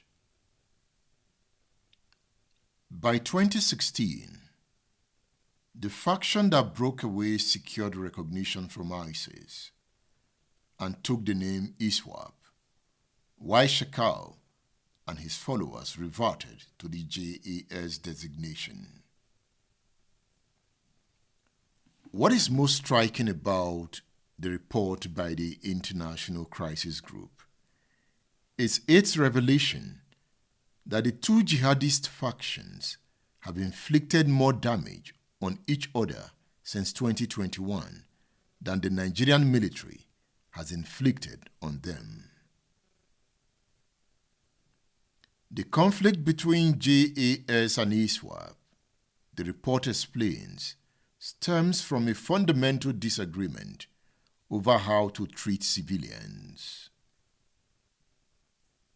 JAS sees all civilians as fair game for plunder, while ISWAP treats Muslims differently from non-Muslims, taxing them and providing its version of law and order rather than simply stealing from them. When ISWAP took over territory from JAS and imposed this more bureaucratic model, banning pillage and seizing weapons, many JAS fighters refused to join. Some surrendered to Nigerian authorities while others fought back, leading to JAS counter-offensive that has since retaken most of the islands in the Lake Chad Basin. The report also captures the sheer scale of the humanitarian catastrophe. The insurgency has displaced more than 2 million people, created a massive humanitarian crisis, and prompted the rise of civilian vigilante self-defense groups.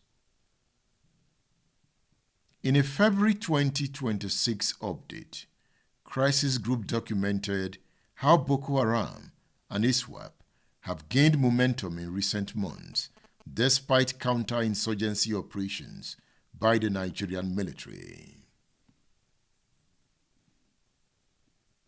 It is the story of Boko Haram. It is the story of Ali Modu Sharif. It is the story of power. The line is still open.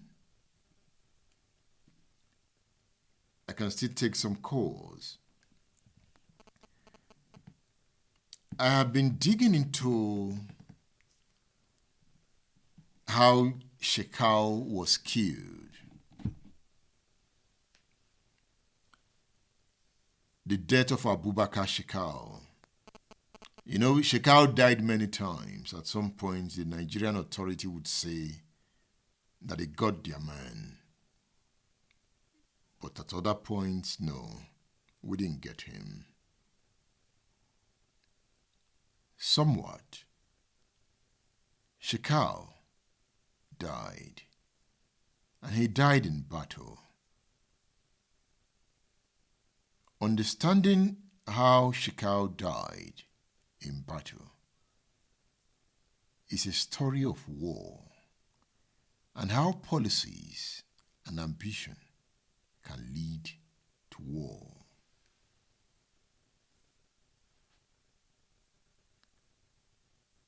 I have it in my script, The War. I have entitled it The War Within. The War Within, Shekau's Final Stand. But I'm not treating that tonight. I also have as part of my script the Amajiri question, the recruitment pipeline, the Amajiri question. Where do the foot soldiers come from? So understanding the Amajiri question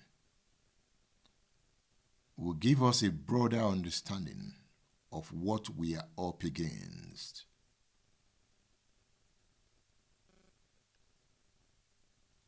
understanding Borno, the Kanuri question, the Fulani question, the Hausa question, will also help us to understand why northern Nigeria is the hotbed of extremism violence. Before Boko Haram, there have been religious crises in the north. These were signs that something was coming.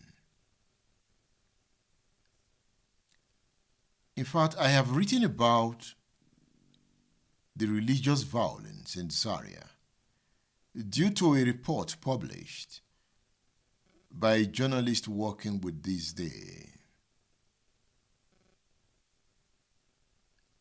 I have taken time to study the Zango Kataf crisis. Remember Zamani Lekwot? Research that story. These events were signs that the North would become the hotbed of terrorism. Another sign that is always obvious but often ignored is the question of poverty. Wherever there is poverty, there will be violence. Therefore, poverty is equal to violence. Always take note of that. As poverty rises, violence rises in direct proportion. So the violence you see on daily basis is the poverty you will see. The poverty you see on daily basis is the violence you will see tomorrow. Always take note. Don't ignore it. So if there is always a way you can solve the poverty problem of the next man, and if you can do that comfortably, even sometimes at some level of discomfort, do it. You are not just doing a favor to the poor person. You are doing a favor to yourself. Any poverty that is uncared for is violence.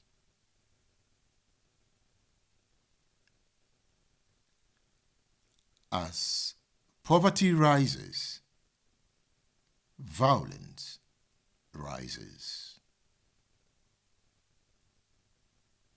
And poverty is also a sign of poor education.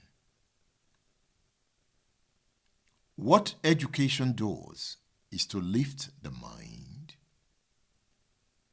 Lifting the mind is innovation, skill acquisition, entrepreneurship, job opportunities. That is what education provides. So those who thought of education had it in mind that once you educate the child, you've empowered the child. If you look at the Amajiri crisis, one thing strikes at your attention: that the child we ignore to educate becomes the terrorist of tomorrow. You would ask, where's that number from? How do you just get a number of children? Because the Amajiri system takes away the child from mother and father, leave the child with an Islamic scholar who becomes the father. And sometimes an Islamic scholar has about 200 or 300 children to cater for. And the Islamic scholar is poor. So they are sent to the street to fend for themselves. Since we ignored it for long, paying the price. It's also a lesson for the South. With this high rate of unemployment, there will be high rate of poverty. Because unemployment means no income. Where there is no income, the mind becomes the devil's workshop. This story by Ismail Mikbidon will tell us about the consequences of politics, poor politics, on national security. It is the story of Ali Modu Sharif on state affairs. Are you there? So after this interview with Umikbido, we'll be rounding off the show. So stay with me. Don't go away. We'll tell the story together. Since we started together, we will finish together.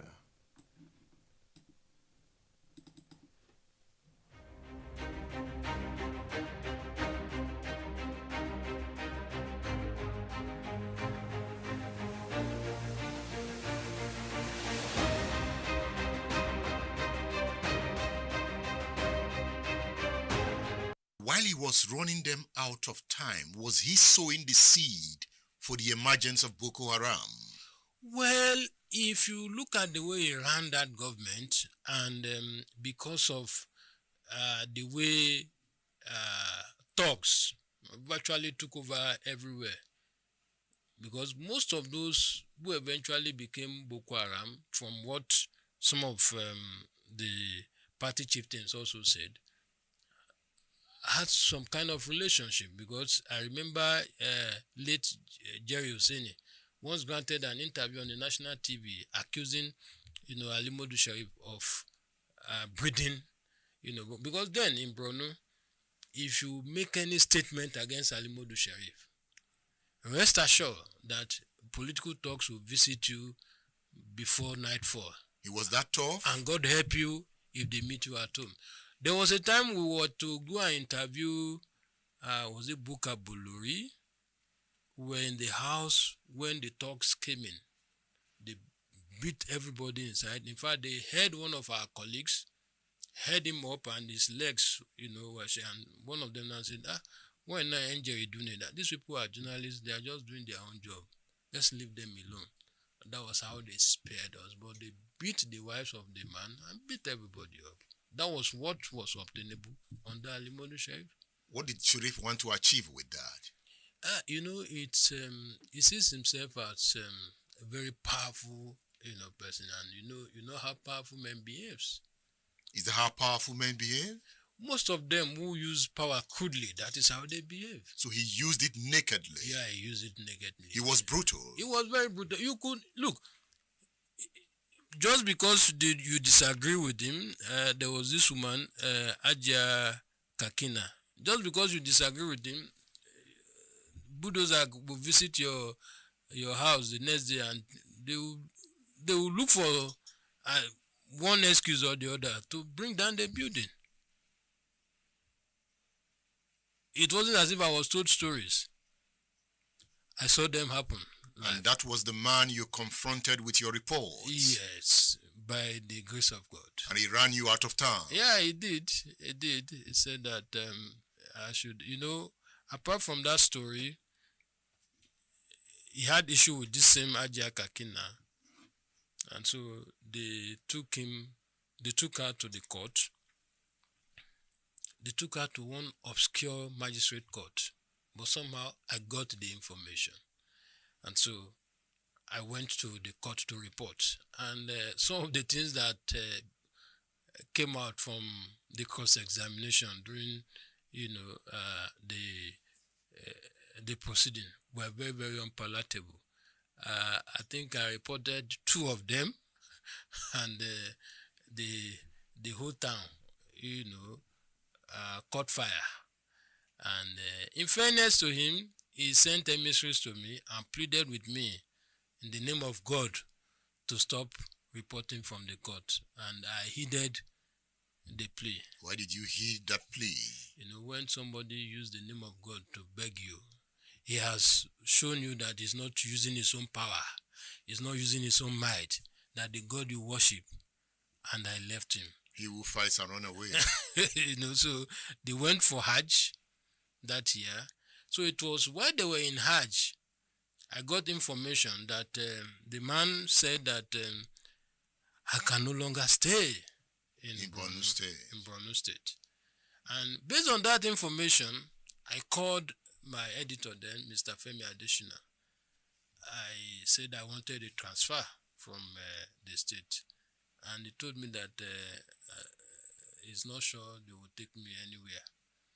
So by the time they came back from Hajj, and I got information that my management were coming, I knew that I was the reason they were coming. And so for me, it didn't take me back. So in fairness to the current vice president, he never wanted me to leave. He was a commissioner. He wasn't commissioner yet. He was a banker, but was very close to the government. He wasn't commissioner. He was appointed commissioner in 2007. I was declared personal non grantor in 2005. He told me that, look, because of his relationship with the government, he's close to the father, and that he believes that the father there's nothing the father tells him that he won't listen, that he wants to take me to the father so that they can allow me to stay. And I told him, I said, sir, I want to leave. And I thank God. You left. I left. Wow. When we talk about Borno, we cannot run away from what is going on now. Boko Haram. And they sprang up viciously under Ali Modu Sharif. Yes. Did you see the signs before you left?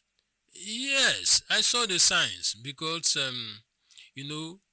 when the initial founder of the group, late Yusuf, when he was preaching, the ease he was preaching about, you could see and feel them in Ali Modu Sharif's government, and so it was easy for the young man to assemble people. Because, when you say somebody stole and you see the person stealing, it's not as if you are looking for evidence. So he was preaching about vices in government, which we could all see and feel. So it was easy, for him to assemble. But I believe that the government also didn't manage the situation well. How do I mean? When they lost some of their members and they were going to bury, their dead, they were confronted by security operatives. I can't remember the outfit now, but it was Ali Modu Sharif. It was Ali Modu Sharif who inaugurated that team, and those ones now challenged them that they were not putting on helmet, and they said, "Look, what is our business with your helmet?" In the process, there was disagreement. In the usual way, police came out to say that self-defense. They were trying to snatch their weapons, and they killed some of their members. Now, when they killed some of their members, Yusuf wrote formally to the state government, because in Islam, when you kill somebody unjustly, you pay compensation. It is called diya. So he wrote formally to the government to request for compensation. Nobody listened. They gave ultimatum. The ultimatum expired, and before you knew it, what we have today started like a joke. But unfortunately, there was a member of Sharif's cabinet who also had a relationship with the group. Maybe if that man was not summarily executed, maybe we probably would have gotten to the root of all this, but nobody allowed him to say anything before. And those, I wasn't there at that point, but those who saw what transpired said they took him, when they arrested him, he said he wanted to see his boss, which was the governor. they took him to see the governor, and the next thing we had was, the death of, the man. Just like that. Just like that. I think he was a commissioner of religious affairs. Yeah, he was a commissioner. And anywhere where you have commissioner in charge of religious affairs, his duty is to act as a liaison between the various religious groups and the government. So the point is that you can link political activities at the time to the emergence of Boko Haram. Of course. He must have created the atmosphere. Yeah, he created the atmosphere. Because the way he ran the government with iron fists, and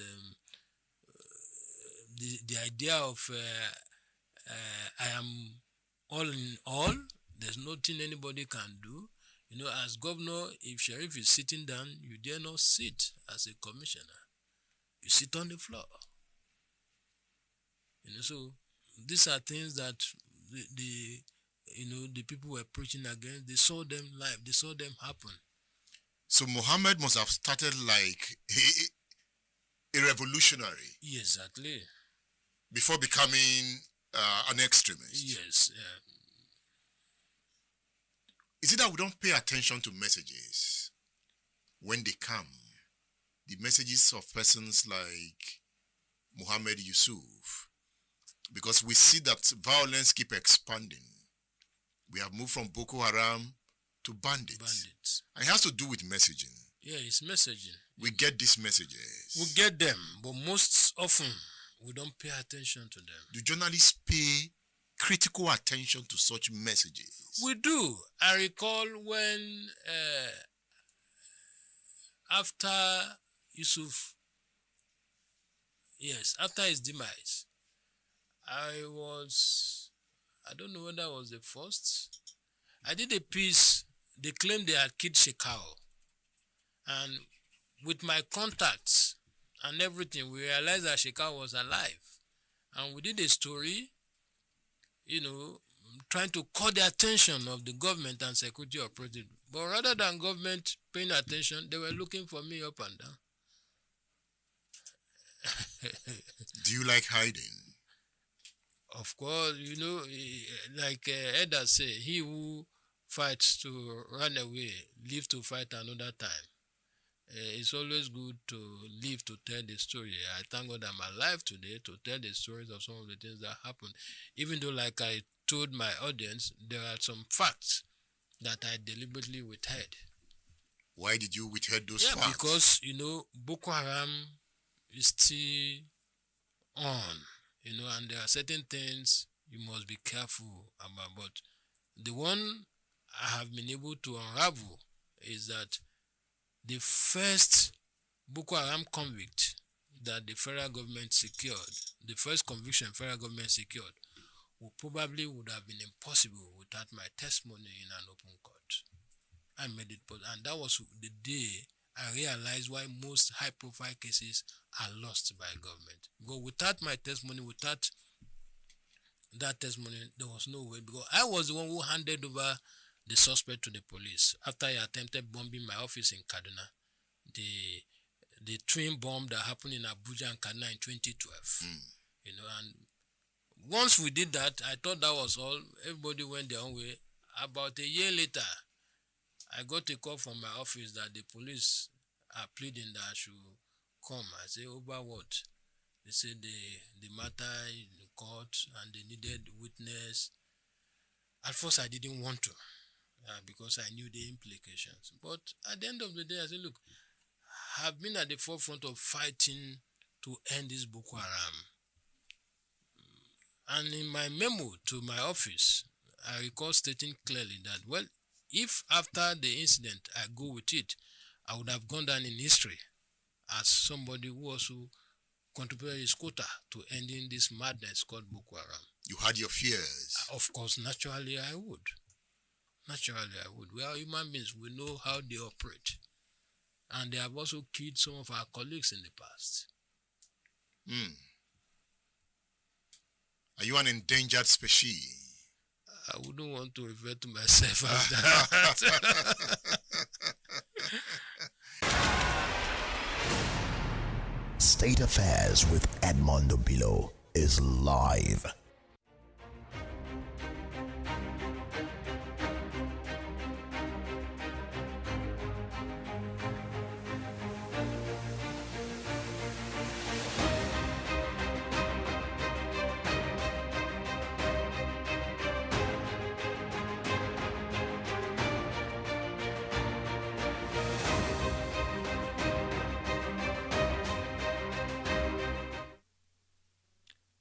Ismail Mikbido there, telling his story. I recommend his book to you, Persona Non Grata. It's a good book. I enjoyed reading the book. He captured the politics he has described in this interview in detail in his book, Persona Non Grata. You'll find that book on udarabooks.com. And you can also get the book through the WhatsApp number scrolling on the screen. You just chat with Udara Books on that number. You don't have to call. Just chat. It's easier to chat to keep the records. Udara Books is our bookstore. It's an arm of Bificom Media and Systems. The Way State Affairs is a product of Bificom Media and Systems. Udara Book is also a product of Bificom Media and Systems.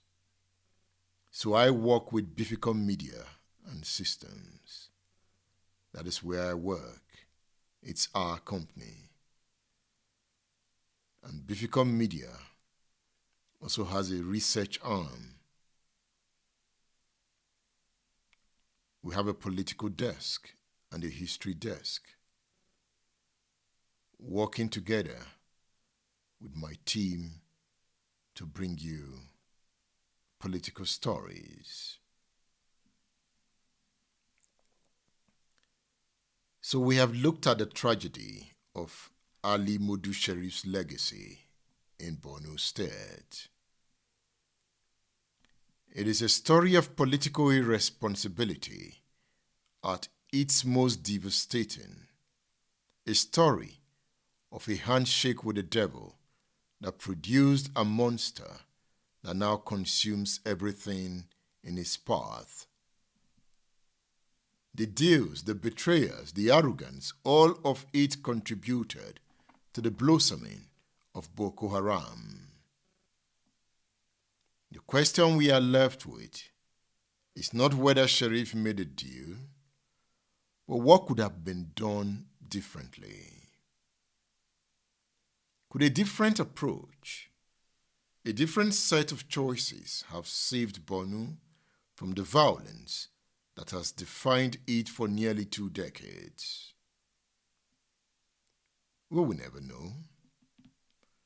But what we do know is that the cost of political ambition has been paid for in the blood of tens of thousands of Nigerians.